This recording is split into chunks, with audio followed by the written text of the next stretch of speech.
Lettre ouverte à Madame la ministre de la Culture, Rima Abdul-Malak, et aux exploitants de salles de cinéma. Madame la ministre, Mesdames et Messieurs les exploitants, je vous fais une lettre que vous lirez peut-être si vous avez le temps.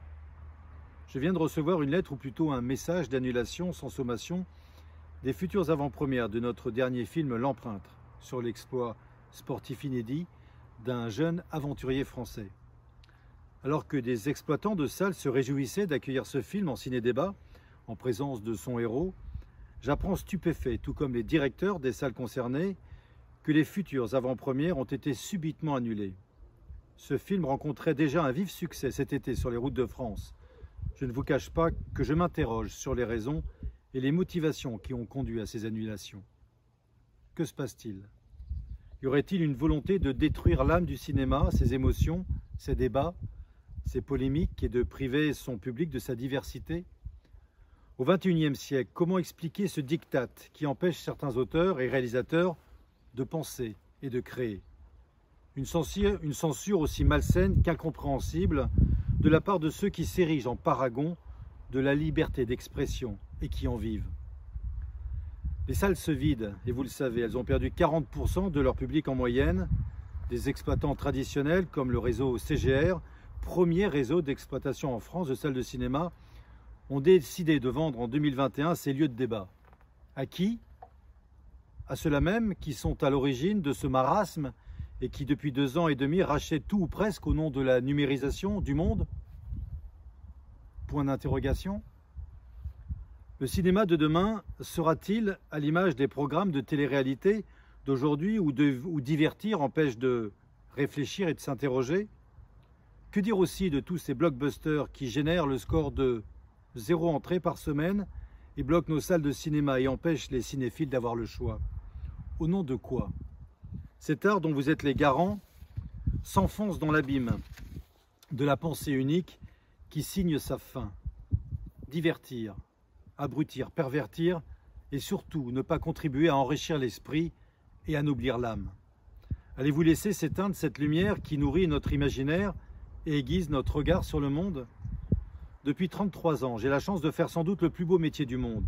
J'ai pu rencontrer et écouter des personnes au parcours de vie aussi variés que captivants. J'ai eu accès à des personnalités qui transcendent la réalité par leur réalisation innovante et leur volonté de construire un monde meilleur. J'ai enquêté aussi là où l'injustice triomphe, sous les quolibets des ignorants, le mépris des sachants et l'indifférence du plus grand nombre. Depuis toutes ces années, je me suis passionné pour ce monde en perpétuelle mutation qui suscite tour à tour émerveillement ou questionnement, et j'ai ressenti la nécessité de partager ces richesses avec le plus grand nombre, d'abord à l'écrit, puis à la télévision et à la radio. Il y a 13 ans, j'avais décidé de consacrer toutes mes enquêtes au cinéma, seul lieu à mes yeux où vous pouvez partager un vrai point de vue d'auteur. Mes 20 ans d'expérience dans la réalisation de documentaires, de magazines, grand public pour la télévision, me serviront à écrire et réaliser des scénarios de documentaires long métrage avec une passion toujours intacte, celle de montrer que le réel est souvent bien plus fort que la fiction. J'aurais sans doute passé mes plus beaux moments de réalisateur dans ces salles de cinéma. Merci à vous du fond du cœur, à tous les exploitants, pour cette passion qui vous anime et votre satisfaction de voir vibrer des spectateurs à travers des projections et des événements. Sur les 5 documentaires long métrages que j'ai eu la chance de réaliser et de produire depuis 2010, un seul n'a pas pu être projeté en salle pour cause de confinement. Il s'agit de Hold Up. La censure, aussi abjecte qu'inattendue, n'aurait sans doute jamais eu lieu si ce film était sorti en salle comme prévu. Et les cinémas auraient continué de jouer leur rôle, suscitant les débats d'opinion et laissant un espace d'expression au contre-pouvoir. J'aurais souhaité vous écrire au nom de l'art, de la liberté d'expression et d'opinion, terreau fertile de l'âme française. Je veux croire que ces lignes vous rappelleront le devoir de vos engagements et fonctions respectives et que vous prendrez soin de protéger l'altérité, l'éveil, la diversité, afin de préserver et d'enrichir l'humanité des générations futures.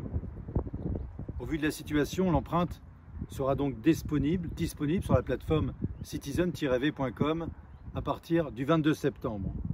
J'ajouterai que sur les 4 documentaires cinéma sortis en salle avec moins de 10 copies, 2 d'entre eux J'ajouterai que sur les 4 documentaires cinéma sortis en salle sur moins de 10 copies, 2 d'entre eux ont fait plus d'entrées que 80% des films qui sortent en salle.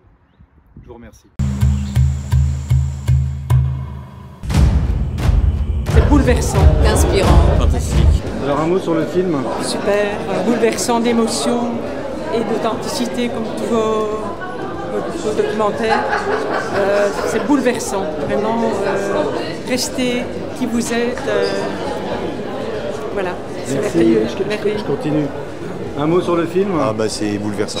C'est une aventure humaine extraordinaire et extrêmement inspirante. Voilà. Ouais, ça donne espoir, quoi. Surtout en ce moment.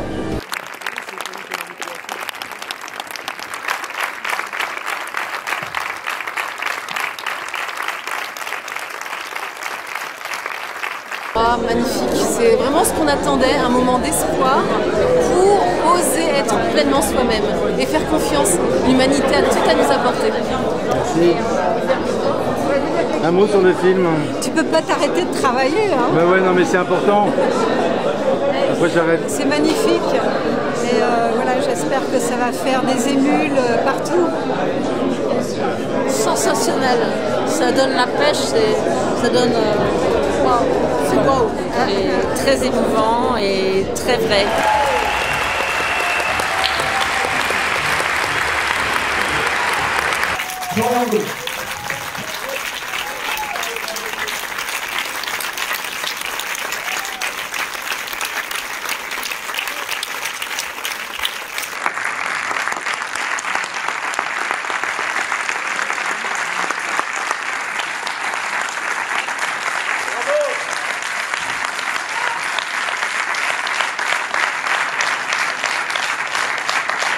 Fantastique, et je reprendrai le titre en se demandant chacun quelle empreinte voulons-nous laisser sur cette terre et par rapport à tout ce qui se passe actuellement.